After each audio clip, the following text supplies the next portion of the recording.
It looks like I'm recording. Excellent. Okay, video and audio is recording. Dun, dun, dun, dun. Thanks for doing this. Absolutely. Record during. Okay. And let's see.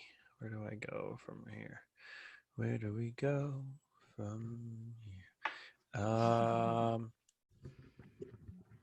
Welcome to the True North podcast, where two practicing light workers get together for 2 hours every other week to continue an ongoing conversation about wholeness and healing for the body and mind to help you live as your true self and follow your true north. I'm Ryan. And I'm Abby. And we're actually breaking that cycle today by meeting for 1 hour between the weeks. And it truly is morning, so good morning. This is the first time we're actually doing this in the morning. Yeah, in a while. Yeah. So we recorded our normal stuff, our normal 2 hours and the normal time, and then went into the weekend feeling really gross about it for a lot of reasons. And are redoing it now.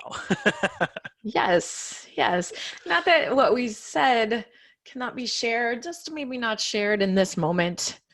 Yes.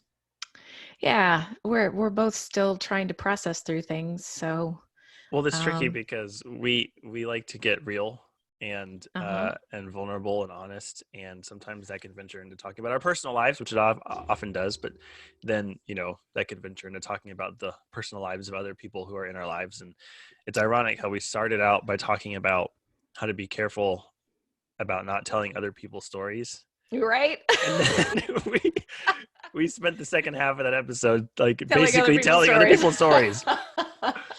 Yes, we did. So we're still learning how to do this, and it's a work in progress. It's been a fun ride. Absolutely. It is worth going back and covering at least a little bit of what we talked about when we mentioned, basically, I tell a lot of stories on here, and a lot of them have to do with my experience, and some of those experiences are my experiences of other people. And there were some instances where I would talk about other people without necessarily prefacing that it was my experience of them, just saying this is fact, this is how they are, and what they were.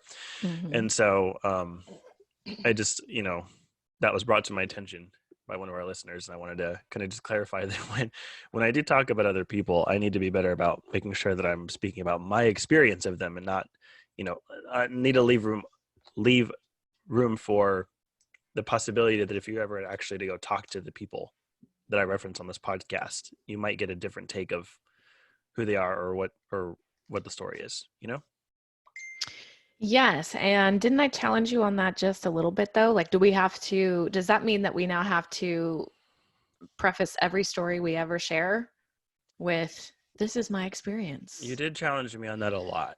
And I think, I think where we landed on it was,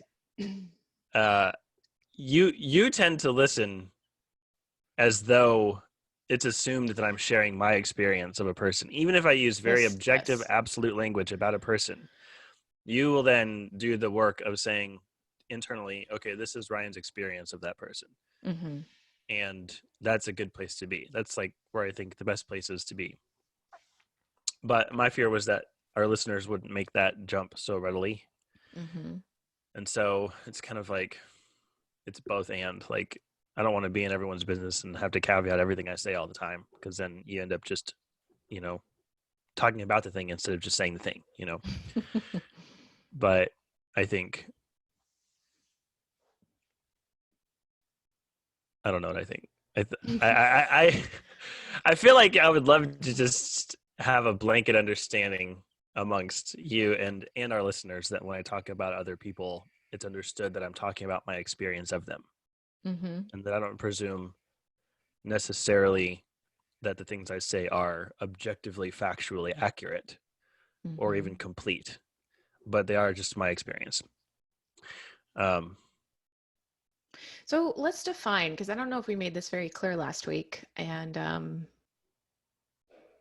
we really do try to put terminology out there. Like you, and especially you're always trying to define what we're talking about, which is great.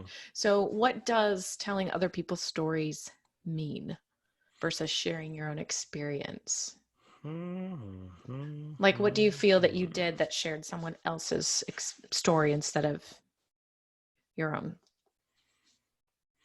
Well, I mean, like, let's take anything I've said about my dad. Right? I mentioned that he taught us martial arts, which he did. I also speculated that there's a chance that he taught us how to defend ourselves because he was keenly and acutely aware of the threat of real abusers in our life simply by just looking in the mirror, right? And I think sometimes I say things as though they are just facts and not necessarily my take. And so it may have been where I represented that was actually like legit his motivation when it may not have been. And I think in that sense, there's an element there of just saying a thing that happened, but then there's me speculating a level deeper into something that I had no line of sight into. You know, and that's why I think in that second part, it may have been more prudent to say, here's what I suspect. And I tend to not do that. I tend to just say, this is how it is. Like even this morning, I had a conversation about how my bed is hurting my back because I've been waking up with my back hurting. And they were like, are you sure it's your bed? And I was like, no. Actually, I slept on the couch last night to see if it was my bed. But I was saying, I started the conversation like, it is a fact. My bed is hurting my back. I'm not going to sleep on that bed anymore. Instead of saying, I suspect it's my bed. You know, didn't I think it was your therapist, use different language? Because we talked about rephrasing things. Yes. So she doesn't caveat or bury the lead or disclaim, but she does say, like, if she's going to talk about something she observes in me, she says the phrase, I experience you as. And so then she can kind of like speak from that place without having to necessarily caveat it. It's just built into the language that she uses. I experience you as someone who XYZ. And ever since she started doing that, and I noticed that she was doing that, I've started to do that to people when I would make comments or observations about what I see in them. And it's really helped. So maybe it's just something like that where if I start talking about someone who's not me, kind of just update my language a little bit so that it includes the fact that I'm talking about my experience of them. I say a lot to people, what I'm hearing you say is, it's a little different because it's usually with that person, but it's not, it's not just me sharing my experience about another person, but in a conversation, because I think, and it's that same kind of thing where you're shifting your language because I want to make sure that I'm interpreting you correctly. And so a lot of times I will ask for clarification, right? Because some people don't know how to communicate well, or I feel like there's a hidden message that they're just sort of covering up with linguistics. And sometimes I can feel like we can cut out the middleman, so to speak, if I simply say, what I'm hearing you say is you're feeling very vulnerable about this situation or so whatever. And then you give them a chance to clear it up. And then I say, you can tell me if I'm wrong. This is just my hunch, because it is. And then that diffuses a lot of emotion, reactive emotion. Because you got me thinking last time too, like I need to think about offering a class on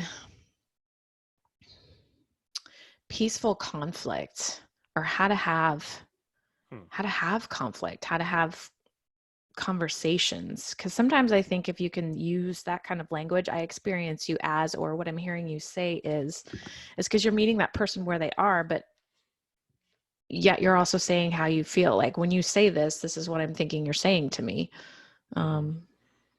Anyway, I feel like I'm talking in circles, but well, that would be a great class to offer. I think that's something that's desperately needed. And I know that there are classes out there that do that, but they're always kind of like within smaller groups of people, not really marketed or advertised to the masses. We need to actually start a list of all the classes and workshops that we want to offer to our people. fucking do them. Is This life is why we ever going to don't. settle down? Is it ever going to settle down? No, it's not. I feel like Uh, like the energy is so low right now. it is Do you very feel that? low. This is Yep. why we don't Yeah. record in the morning. It could just be, do you think it's just because I felt this way last week too? And maybe that's where our conversation ended where it did because we were both in the muck. We were very. It was like 2 hours of just Muck. not good No. podcasting for anyone.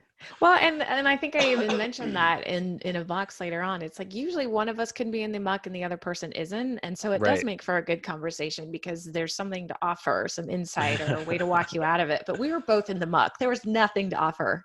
We were just rambling about our own lives for Yeah, 2 hours. exactly. Or in the second episode, you kept seeing a shadow on my wall and we couldn't even have a conversation. We were like, I don't even know what we talked about. We kept on trying to like get it back on track and you're like, I see the shadow again. I know. Yes. And that was Yes. wild. That was wild. Do you want to talk about that? I don't know if I want to, but I'm going Okay. to.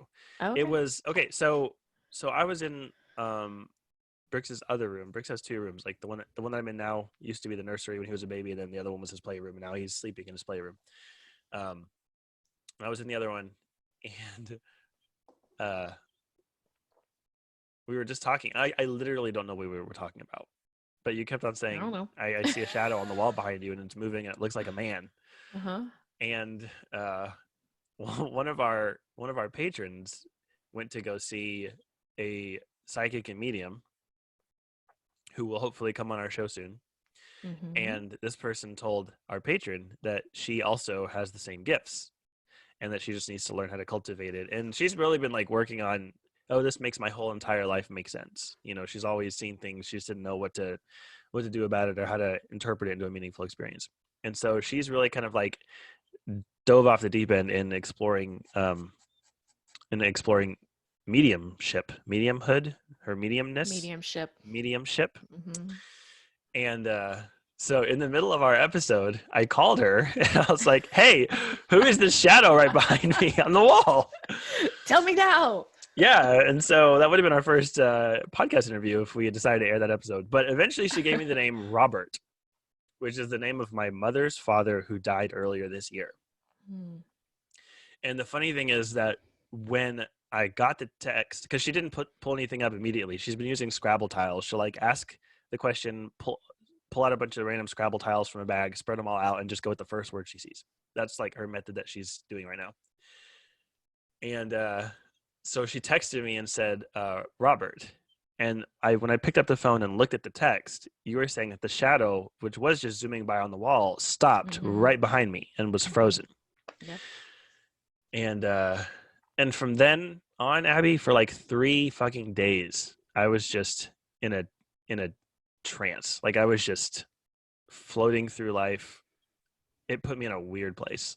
Yeah, it didn't feel good, did it? No, no. And I myself have been working on opening myself up to the idea that I am an empath. And when I feel things, asking myself, is this mine or is it someone else's? Mm-hmm. And of course, this is a crazy time to be an empath and to feel other people's feelings, because I think everybody is feeling something strongly. Whatever they're feeling it strongly at this point in time. So there's just a lot of emotional material to wade through.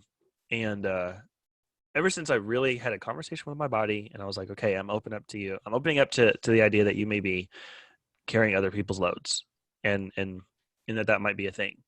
There have been times that I'll be completely fine, and then I'll just feel this feeling in my chest, and next thing I know, my eyes are just leaking. Like I'm just full of sorrow or something. Or I've noticed that when my wife is feeling anxious, I feel anxious in my body. And as a matter of fact, she's kind of been constantly anxious over something over the last 3 or 4 days straight, at least. And she took the boy to go do something. I don't remember what it was. Like they went shopping or something. And I was just home alone. I had the house to myself. And then when they came back, I immediately felt this nervousness in my chest. And I didn't even realize until it came back that it had even gone anywhere. Like it didn't occur to me that I didn't feel that well while she was gone. But when she came back, like instantly, I just felt it. But it didn't feel like the same as when I'm nervous about something. Like it felt like nervousness, but it wasn't the same as, it didn't feel like I'm nervous. It just felt like nervousness. And so all that to say, I called my mom afterwards and I was like, hey, I think your dad came and hung out with me while we were podcasting. And she said, how do you feel? Well, first I called my uncle because his name is also Robert. And he's been having surgery for brain cancer. Oh. And so I just wanted to make sure that he didn't just like die. And that wasn't like him, you know? So I called him and he was like, no, I'm good. I'm going in for another scan and we're all good. You should talk to your mom. So I called my mom and she says, how do you feel? And I said, I feel lost. I feel just kind of somber and melancholy and like I don't know which way's up. And she said, maybe you're feeling what he feels. And I said, what do you mean? She's like, well, you're exploring the idea of being an empath, right? I said, yeah. And she goes, well, if that was him in the room with you, then that would make sense. I said, what do you mean? And here I am telling other people's stories. But this is, I mean, essentially my mom and my sister, shortly after my grandfather died, each had an experience, a meditative experience where they felt like they were in his presence. And both times they both said that he just felt, it seemed like he was lost and wandering and just didn't know where to go or what was going on. Just kind of disoriented and confused. And that was exactly how I was feeling for like 3 days after that interaction, after just podcasting with you and having this idea in my head that my grandfather is in the room with me, putting shadows on the wall. So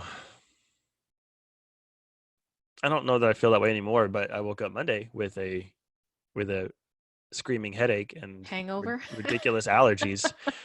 Interesting, because I do have like, I woke up yesterday, I was all nasal congested, and today it's like more in my throat and my chest, and I'm all mucusy and gross, and you know, I'm convinced it's allergies because pollen count's really high and the allergy medicine is helping. But yeah, I'm like, where did this come from? It normally like ramps up and I can feel it coming days in advance, but this just like went from 0 to 60 like that. So maybe it is my body just kind of like working through all the stuff I carried around this weekend. Yeah, usually with allergies too, the question it always is what are you allergic to? What in your life would you be allergic to right now? You don't have to answer that. I'm just I don't think I have a book here. I am, you know what's interesting is I had an actress that I worked with in one of my student films. And this was when I was in film school, so it was like, 10 years ago. And she reached out to me recently, and she's a publicist and has done a whole bunch of stuff, very entrepreneurial since then. I think she's a chef. She's just a lot of things. Yeah. And she was like, hey, I have a magazine and we want to do a TV show. And we have a TV network that's ready to air it. We just need something to air. And can you come help us produce it? And so I'm going to go, because I used to do a lot of that stuff at my last job. And so we've been going back and forth and throwing contracts around and call sheets and getting everything figured out logistics wise, and doing a lot of pre-production on the pilot episodes for this new TV series. And we're filming Wednesday and Thursday of this week. And there's been a little bit of back and forth between a couple of the people on set. And there's already like some tension. And so I think like there's a part of me that's like, is my body making me sick to get out of going to do this thing? Like is it just that shooting these pilots and getting the show off the ground isn't really aligned with my true north and I'm doing it for the wrong reasons? And so my body's like, it's like when you have an exam that you're really stressed out about and you wake up the morning of the exam and all of a sudden you're sick and you have like real symptoms, but it just kind of hits you out of nowhere. So I'm kind of wondering if that's what it is. Are you just wondering that now, or has it been on your mind? The thought hit me this morning. Okay. I'm just wondering because when that comes up for me, I just avoid it. I just try not to think about it. And then the symptoms get worse. I'm like, shit, that's exactly what it is, because I am ignoring it. I don't, you know, it's like, I don't want to think that could be it. So, well, here's the thing. Like It's a 2-day shoot. That's it. In We're another going, city, right? yeah, we're going to San Marcos and then Wimberley. And so Okay. they're all both just south of Austin. Mm-hmm. And without me, the thing's not going to happen. And there are a lot of people involved, and they're all planning on being there. And some stuff has already been paid for. Mm-hmm. And so at this point, I'm just like, man, if I pull out, it's going to mess things up for so many people. Who knows who had to cancel what to make this happen, you know? Yeah. And so part of me just feels like we're 24 hours out. And so it feels really shitty to be like, sorry, I have allergies, I'm not going, you know. But, Mm-hmm. and so I think like the noble thing to do is just go through with it. But I have some investigating to do as to like, if it is my body trying to like yank the reins a little bit, Mm-hmm. then maybe I can use this experience to be a better judge next Right. time of whether or not to commit to something. Like really ask myself if it's a true north instead of like, oh, this might be just a fun thing, you know? Right. Yeah, that's exactly what I was going to say. Go because it is a smaller time commitment, and then use it as a benchmark. And then it may Yes. be there's pieces within it that you enjoy, and then pieces that you decide are absolutely not what you want to do. So, so maybe what you say instead is, okay, I hear you, body. You know, I hear that you're trying to tell me something, and like help me explore it. You know, Yeah. and when you're there, just say, give me signs, point me in the right direction, what feels right, what doesn't, Right. and just be fully awake when you're there. And fully present. Mm-hmm. I have a feeling that I'm going to learn a lot of life lessons on this trip. Interesting. I don't know where that feeling comes, but Well, there's something about that part of the country. The hill country seems, whenever I head to that area, there's always something magical that comes out of it. hopefully some pilot episodes of a TV show will come out of it. That is Maybe the so. hope. Oh man, it's going to be fun. Regardless, Mm-hmm. it's going to be fun. I got a fun Yeah. crew of people who are going to make it memorable at least. But yeah, I just feel like my body's like, no, I don't want to go. I don't want to do this. Interesting. It might be both. It might be just that it's fatigued from the weekend and from carrying around all the feelings I felt from my grandfather, Mm-hmm. and my defenses are down, and you know. Yeah. So let's go back to that because you're trying on the empath thing. Mm-hmm. How you're going to have to be able to protect yourself or know when it's not yours, how to keep it from consuming your resources. And so have you learned, like in your studies and what you know, who you've talked to, how do you both feel the feelings but also not own them in a way that it physically compromises you? I think it's incredibly gracious of you to assume that I've done any studies on this. I have friends who are empaths, and I ask them questions. Perfect. You being That's one your of them. studying. And I'm like, hey, this is a thing. Tell me words. Say about what I'm experiencing. I've worked closely with some empaths and kind of gotten a front row seat to their story and what it's like to live in that kind of a body and to develop some of those habits. And the best answer I've gotten so far is when it's mine, I process it like I process the stuff that's mine to process. Mm-hmm. And if it's not mine, then my body will tell me, and then I can just alchemize it into love and send it back out into the world. Okay. How to do that? I have no fucking clue. I think you are, I don't know. I think you're onto something with your gardening. And so maybe it has something to do with your hands in the soil, because, you know, plants, the earth, everything, all that energy can go down and be grounded and recycled and then come back full of life. And you seem to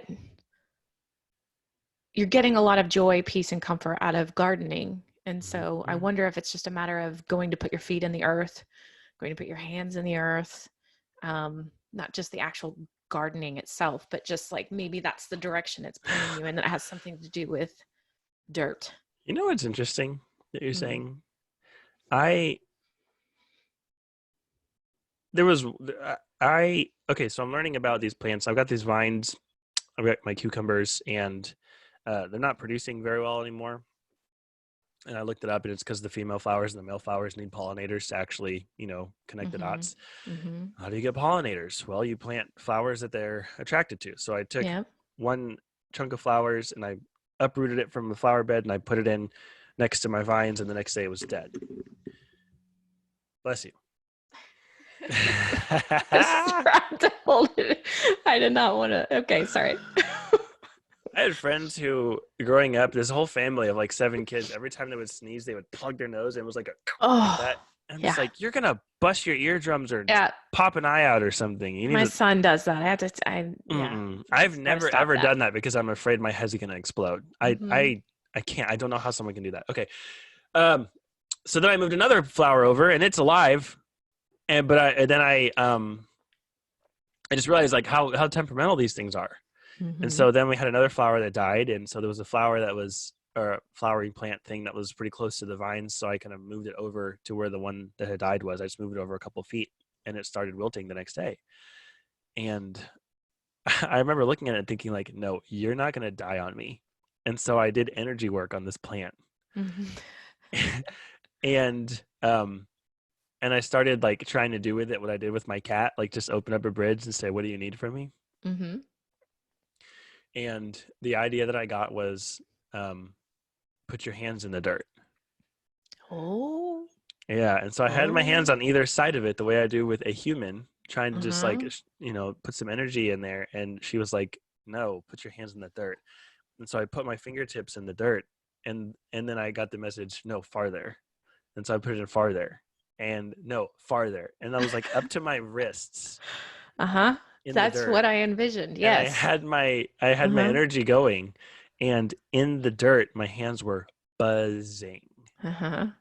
And so I did that for maybe a few minutes, and then I took him out and I covered it all up.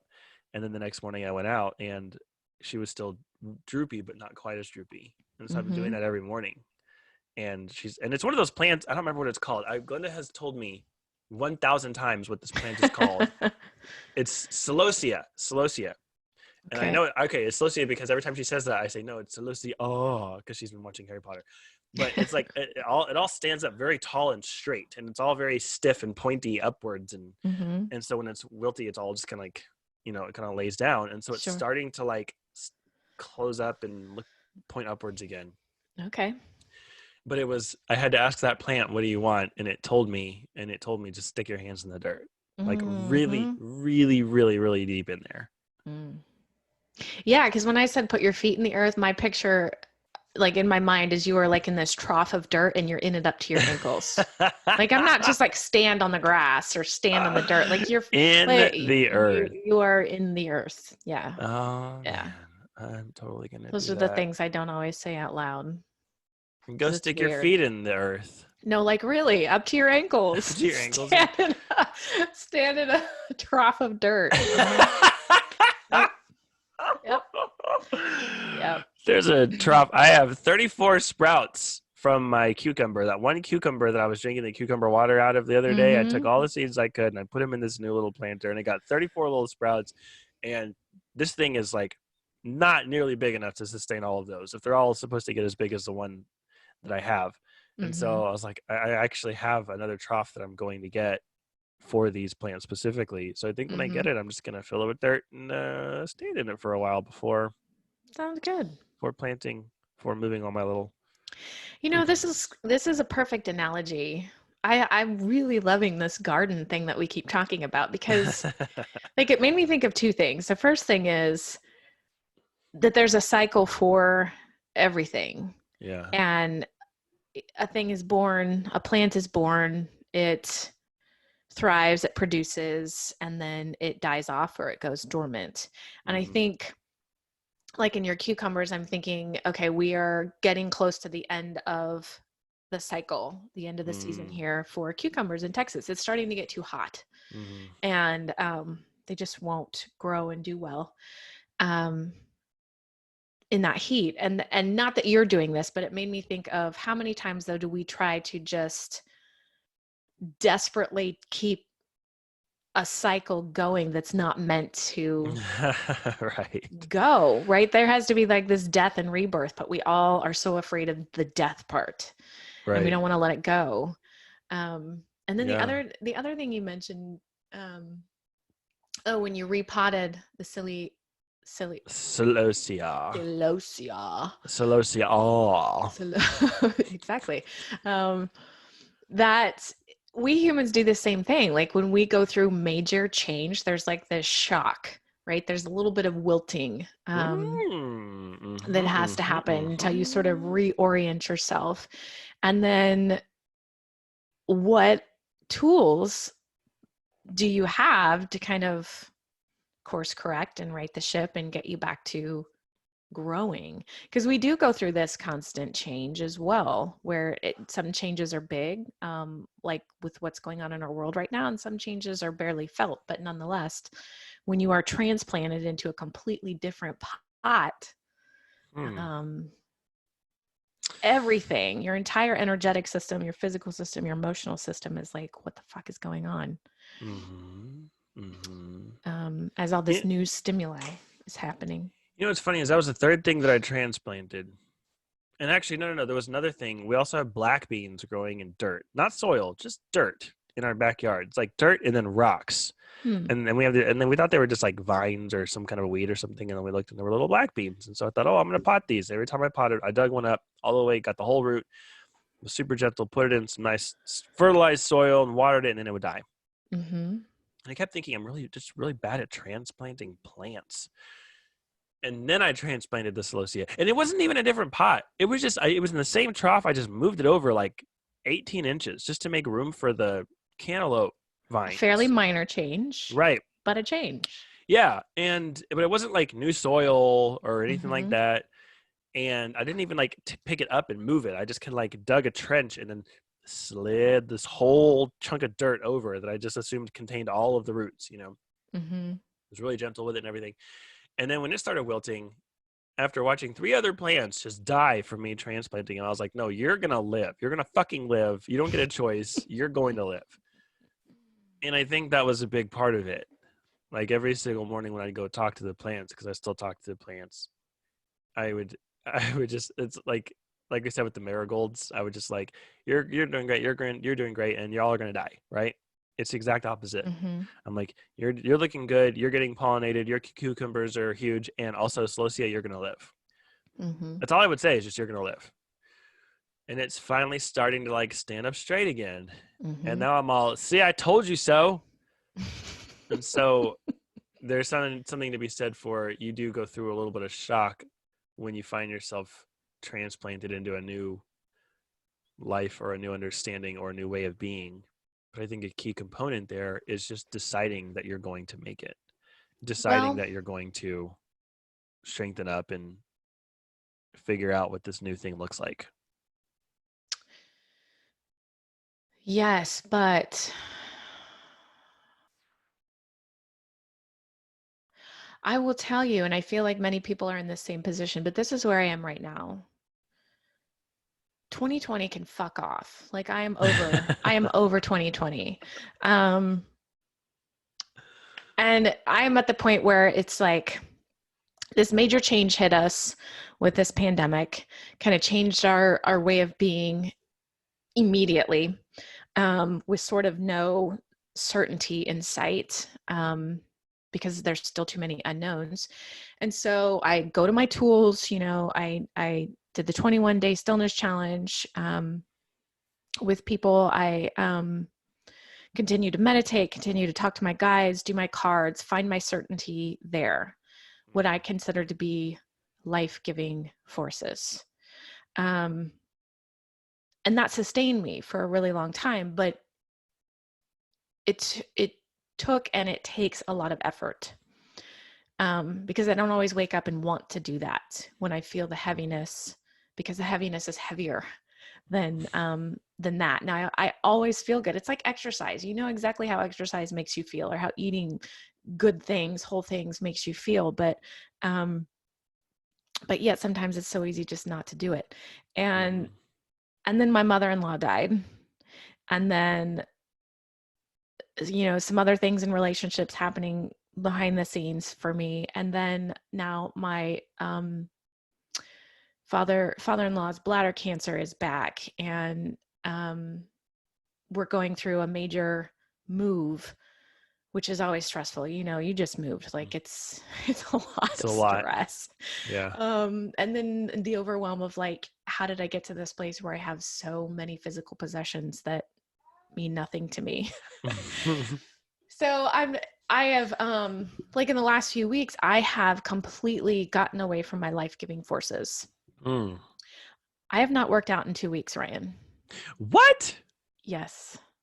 I have not worked out in 2 weeks. I have stopped meditating. I no longer do my cards. Oh my God. And so I feel like if we're going back to the plant, I feel like I've been transplanted and it feels so awful. Yeah. That I am paralyzed and I just don't want to feel it anymore. So I'm choosing to numb, which means I walk away from life-giving forces, because I can't feel numb if I'm feeling life-giving forces. That means I have to feel all the feels. So I pulled a card for our True North tribe. Was it last week? You did some tarot readings. Yes. Pulled a card for each member on the call and one not on the call. And I was not going to pull a card for myself. And you said, will you pull a card for you? For you too. And I'm like, oh, damn it. Sure. I'll pull a card for myself. I already know what it's going to say, but I don't want to. And sure enough, it was basically like, I didn't put the full message out there to you all. Do you have it pulled up? I do. It said, don't alienate from life-giving forces. Was the card that you pulled. Yep. And I have completely alienated. So I've been thinking about this and sitting with this, and because every day I wake up and I check in, I'm like, where am I today? And I'm like, nope, don't want to feel it today. Don't want to feel it. And so I'm struggling with this because I keep wanting to tell people who are going through this massive change, and some are dealing with it better than others. As you know, transplants do. Some bounce back right away. Some need a little outside help, and some simply can't survive. And, you know, I just keep putting out there, but if you come back to stillness and you come back to your gratitude and you come back to that practice, which is not in our natural way of doing things, but if you can just have that discipline to keep coming back. And now, like, the hypocrisy is, I don't want to fucking come back. I'm cussing a lot today. Sorry, Mom. We've dropped a lot of F-bombs. But that's the place I'm in. Like, just Is it just because of how much work it would take?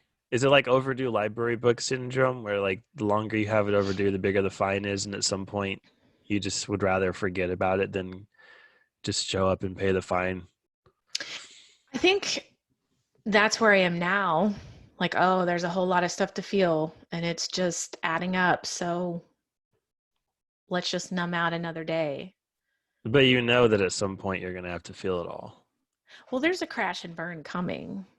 Like, I'm sick. My body is physically sick. Is there a way to engage with life-giving practices without necessarily having to feel all the feels? Like, the picture that I feel like is being painted is like in the cartoons when you choke the water hose and let it all build up and then you let go and then it gets everywhere. But is there a way that it doesn't have to be so visceral? Like, is there a way that you can engage in a life-giving practice I was even like this morning, I was doing yoga, and I don't know why, but I was thinking about how you work out every day. Mm. Like it was just like Abby works out every single fucking day. Mm-hmm. And I do these 30 days of yoga sets with this one, I don't know. Yeah, I found it on you're. YouTube, and then, yeah. Mm-hmm. So it's just like a video a day, right? And you're supposed to do all 30 days in a row. Mm-hmm. And I think I miss like every other day. Mm-hmm. But what I do is instead of like, oh man, I missed today. Now I'm at square one. I've done 0 days in a row. I just kind of like figure out whatever day I would have been on if I hadn't missed, and I just do that day. So Mm-hmm. I've missed some, and there's some that I just didn't do. But when I do the thing, I don't feel like I'm carrying the load or the pressure of the 30-day in a row streak. It's Mm-hmm. just this morning I did the yoga, and that's it. So like, is there a way that you can engage in a life-giving practice without it needing to be this whole narrative about having a backlog of emotional material that you have to go through all right now, or being hard on yourself for having taken 2 weeks off? Yeah, and there is, because I would tell you, like if you told me that and I were talking to you, I would say, Ryan, give yourself some grace. You're still showing up. You're still doing it. Right. You know, it Right. doesn't matter that it's been 30 days in a row or if it's been every other day. Um, Right. And on the days that I go to bed and think, oh shit, I didn't do yoga today, there would normally be some judgment there because mm-hmm, now the streak is broken, or maybe I just want to be able to do yoga because it helps. mm-hmm. But then there's always a reminder, well, there's always tomorrow. Just do it tomorrow. Yes. I have a different standard for myself that I do for other people. So that's what I was about to say. Like, yeah, I could definitely say that. But Figment likes to disagree. Um, and so that's Yeah. but that is one thing. Like I had that conversation with myself this morning. Like because of all of this, and I have chosen to numb out, what that also means is I eat incredibly bad foods, and Oh. and I indulge in things that do not serve me in good, healthy ways. And so so what that means then is like my Hashimoto's symptoms are on major flare up right now. I have Hmm. chronic pain, bloating, acne, like I've got it all. It's horrible. And so this morning, like I'm having my conversation with myself, and I said, you know, it's like you are self-sabotaging. Why are you sabotaging yourself? Mm-hmm. What good is that doing you? And what do you tell other people about this? And then with like the working out, I'm like, you know, you push your body pretty hard.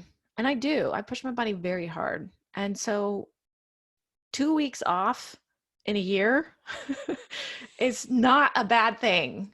You Right. know, it's probably good to give your body a break. Yeah. So start small, Right. get your eating back on track, or start going for a walk instead of trying to all of a sudden do a 45-minute cycle class where you're going to push yourself way too hard because you're mad. I mean, yeah, I have the tools. And so these are the things I'm trying to figure out, but this is what I came up with, right? It's like, okay, I know other people are in this same position because I've talked them out of it before. You know, how Right. do you just start again? Yeah. And I think it comes down to we are wired. Like, because that's another thing I do is when I self-sabotage and I go numb, I completely sever all lines of communication and all lines of connection. Mm-hmm. And so what I kind of realized this morning is there are some that I have not been able to sever Mm-hmm. because I've made a commitment to them. True North Tribe is one of them, right? Yes, Mm-hmm. they come for connection, they come for community, and that's why I'm there, but they are also paying their money to be there as well. Mm-hmm. And so I honor that because there is an exchange and I have to hold up my end of the exchange. Right. And so, you know, I haven't been able to sever that relationship. And in this case, it's really served me because I had to pull that card last week, and it very much brought my attention, brought to my attention that I am self-sabotaging, like, and just to stop it, like, just stop it. You do what you know, and pull back from the abyss, because I have this tendency to just go full board. So I'm learning this lesson the hard way of like, how do I'm not the only one that does this. So now I need to figure out what tools am I learning to get myself out of this so that I can then turn around and teach it to the people that, so they don't say, well, that's easier said than done. I'm like, yeah, you're right. It is. It is. Right. I'm there. So, You know, when I used to play soccer as a little kid, we would always hear practice makes perfect. And my soccer coach was like, no, practice makes permanent. And his whole idea was if you practice doing it wrong, you're going to do it wrong in a game. But still there was this idea that you go to practice so that you'll be better at soccer. You practice the sport to be better at the sport, right? And then when I did calligraphy, you practice calligraphy so you can get better at calligraphy. And there was this idea that practice is something that you do. You're basically paying your dues and putting in your hours to achieve some type of a goal, usually proficiency. And then I looked at the people who are the best at a thing, and they practice, but they don't practice for the sake of being good at the thing. They practice for the sake of practice. Like when we say life is practice, when we say that we have a yoga practice, that's a very different thing, because you don't do yoga to get good at yoga. Like people, like the idea of being good at yoga is kind of a fallacy in and of itself. Like you think about being good at yoga as you're really flexible and you have really good balance and you're really strong and you can do a bunch of really advanced poses, but that doesn't mean you're good at yoga. That just means you're fit. Being good at yoga means you show up. That's it. That's all it means. That's what yoga practice is.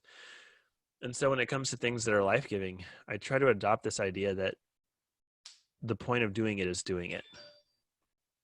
You know, like if you meditate to get something out of meditating, you're going to suck at meditating. Yep. And if you work out to get results, I mean, that's fine, but you're not really going to. You won't be satisfied, I don't think. Right. And once you hit your results, what do? You put another benchmark and you find new results, you know? And when I used to do CrossFit, some of the most successful people in the gym were people who did not care about the results. They didn't track their results. They just came and showed up to do the workout, and they did the workout. And then the fact that they showed up was a victory, you know? So I think I guess what I'm getting at is like, what I'm hearing you say is there is a connection between doing life-giving things and processing emotions. Like there's an end to the means. What if you just approach them as a thing that you do? Just to do them. And that's all. If you show up and you do it, then it's a success. Maybe you'll process a boatload of emotion. Maybe you won't. And it's not about being on track or falling off the wagon or getting back in the saddle or any other colloquialism that people wrap around this type of thing. But what matters is that today you did a thing. So it's nothing about yesterday, nothing about tomorrow. It's the opposite. It's going the opposite direction of you've talked about this before, where the links in the chain, where you keep building. Each day you're adding a link, and then one day you look and you have this entire chain. Right. I think what you're saying then is, in a way, the opposite. Like if you take your water hose analogy and you like kinked it, and there's all this buildup, like instead of just saying, well, here's the entire chain, you're basically saying, now take it off a link at a time, you know, like, so slowly release the water hose versus just letting the whole thing go. Right. And then when you look, the water hose is back to flowing and not all of a sudden, you know, gushing. Right. We have this idea, like we have a very all or nothing just concept that we like to apply everything to. Like our kid is 2 years old, and in his daycare they're potty training him, so we send him with like 8 pairs of underwear and shorts, expecting him to have accidents, you know. And then he comes home and he wants diapers. because he knows he doesn't have to go sit on the toilet every 15 minutes and get coaxed with candy. If he just has a diaper, it's just easier. He understands the diapers make life better. Uh-huh. And so I had a conversation with the wife where she was just like, we either need to just get rid of all the diapers and only do underwear and potty train and go full bore 100%, or we just need to take him out of school. And I was like, or we could do neither of those. like isn't it an option to just like let them potty train him? It's a big adjustment for him, and then kind of like do what we normally do and kind of let him tell us what he needs, either verbally or behaviorally, and kind of be an observer to where he's at. And maybe some days he's feeling good and he's up for the challenge and we can keep it going, or some days by the time he's done with daycare, he's done being potty trained that day. He's still made progress. He's still learning how to tell us when he needs to go. Maybe we can give the kid a break and put him in diapers so he doesn't have to worry about when he poops. Mm-hmm. You know, he'll get there. He's not going to be 16 years old and not potty trained. Right. And so, I don't know, just sometimes we have this idea that something has to be all or nothing. Mm-hmm. And it all feels too unbearable. We just opt for nothing. And there's like a whole slew of options in the gray area of that spectrum. Mm-hmm. So you're saying, look at my options. Look at your options. Wear a diaper at home.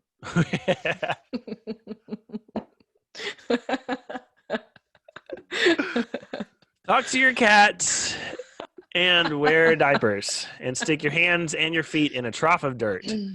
Yes, absolutely. This is a much better conversation. So many more F-bombs. We should do this in the morning every day. We should both get slightly sick and under the weather. Oh, yeah. Really want my mom to stop listening. That'll be the way to do it. Or I have a goal in my life to get your mom to say an F-bomb. Oh, she will. Just she will? not, yeah, she'll drop it at home, you know, with us, but not with anybody outside of her close circle, you know, and it's certainly not in a quote unquote professional situation. Very compartmentalized. Yeah. Also different generation too, right? Just, yeah. But you want to talk about gratitudes? Yeah, bring it on. Is it about that time? I don't know if it's that time or not. We're at 52 minutes. We're close. Yeah, we have 8 minutes. Mm-hmm. Mm-hmm. I want you to go first. You want me to go first? Do you have something? I don't have. I think we talked about this in the recording that we're not going to release. How sometimes it's tricky because like I don't have anything at the ready, but I have a lot of things to be grateful for. You know? Yes, but see, I was going to make the point that last week you noticed that I have used my babysitter multiple times as my gratitude. Showed gratitude for your babysitter in multiple episodes.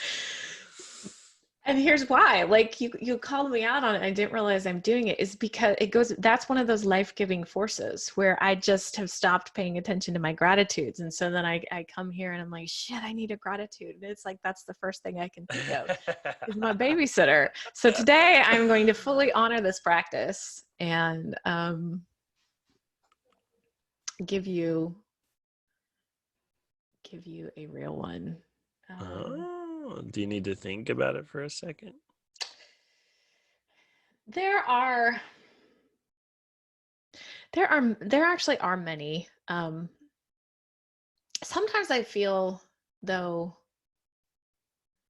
that a lot of my gratitudes are really personal and really revealing into my life with things that I don't always want to share so publicly. And so, but at the same time, it's like I want to give a very meaningful, not a face value surface gratitude, because that's, you know, I'm also wanting to model the practice for people. Wasn't I grateful for my lunch one day? Like you might something food related, something really like I think it's okay to be. And it is. Well, okay, I will say this, like we are very fortunate to be in a position where I do not have to have a job. And my job has essentially disintegrated in 2020. As have a lot of jobs. Yeah. And so I I guess my gratitude today comes from, you know, the money I've paid for this office that I haven't been able to come to in 3 months that I'm sitting in today, Nice. that I'm about to give up. Like we're okay losing that, you know, having lost that money. And I'm grateful that I don't have to worry about finding another job, that I can just take a step back and meet the needs of my family, as far as kind of going back to stay-at-home mom, taking care of my son, figuring out his education, taking care of my father-in-law, and stepping back from my work for a while, and not worrying about how we're going to make that happen. I am very, very grateful for that, because it does allow for a lot of flexibility and a lot of creativity. So that would probably be my gratitude today. That is a great thing to be grateful for. Yeah. I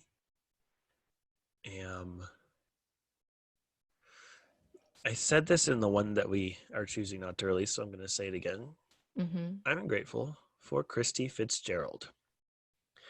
I don't know Kristi Fitzgerald.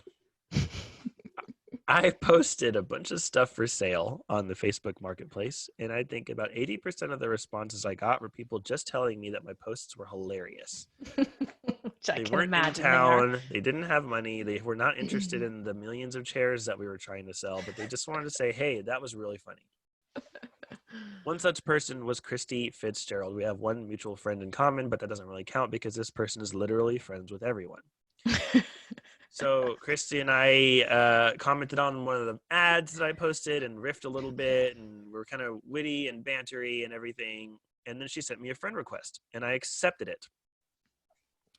And then I felt really weird about that, because I keep a very tight rein on who my friends are on Facebook. I try to make sure that they are actually my actual friends. I have very few friends on Facebook, and I go through every single morning and delete friends. Like, not because I don't like their posts, but I look at the memories, like the on this day in history, and it's like, you became friends with this person. And if it's someone that I haven't talked to since we became friends on Facebook, they're gone. Like, they're just not friends. So I'm constantly calling my friends list to try to make it only people who I'm actually friends with. And so I friended her, and I was like, oh shit, I shouldn't have done that. This is really awkward now. And then I sent her a message saying everything that I just said. I keep a close eye on who I'm friends with Facebook, and we're not actually friends, and I'm still learning how to set boundaries and keep them. And somehow it's hardest for me with complete strangers. So I have a habit of accepting friend requests just because it feels rude not to. And then I have a lot of social anxiety around offending strangers. So for the sake of my own growth, I'm undoing that, and I'm unfriending you. It's not you, it's me. I sent her this long message. And she was like, hey, I'm going to read this. She said, stop the car. I'm all up in that self-growth world. So I get it 100%. Trust me, I'm not the slightest bit salty that you're managing yourself in the best way you see fit for your life. In fact, bravo, stick to it unapologetically. And I was like, I'm not the least bit salty. I am so taking that line. Yeah, or I'm not the slightest bit salty that you are managing yourself in the best way. She's like, it's a small world. I'll see you around. And I'm like, oh man, that's so like I was so grateful to have that reaction, because again, my philosophy is when you cut someone in line, you look them in the eye while you're doing it. Like if I'm going to do something, this is my boundary. You basically said this is my boundary. And I'm going to look you in the eye and I'm going to confront it head on and say, I'm going to name this, instead of like, just kind of like unfriend you and hope that you don't notice, you know? I don't like anything that even closely resembles to being passive aggressive. I'd rather be active aggressive. Yeah. So I was like, okay, I'm unfriending you, and here's why. Sorry about it. If you're offended, that's my boundary, and I'm sticking to it. I shouldn't have accepted in the first place. And the fact that she came back and responded that way, I was like, oh, I really do hope we meet one day so that we can actually be friends, because she sounds really cool. So anyway, I'm also grateful for Kristi Fitzgerald. That's awesome. Grateful for Kristi. She met you where? What did I say? Kristi? Did I say Kristi? Kristi Fitzgerald. Kristi Fitzgerald. Yeah, because she met you where you are. That's awesome. Yeah, like, and like she stayed in her business by not being offended. Right. She even recommended a book that talks about not being offended. And it was like, here, I'm totally on board with this. And yeah, so I'm grateful that I was able to kind of like do something that gave me some anxiety, and then have that be taken care of instead of made super weird. Awesome. Well, I feel much better about this hour than I did about the 2 hours we recorded last week that no one's ever going to hear. Me too. Me too. We'll see you guys next week for another 2-parter. This has been a weird one-off. Thanks for listening. And until then, go fucking muck yourselves. Bye. Okay.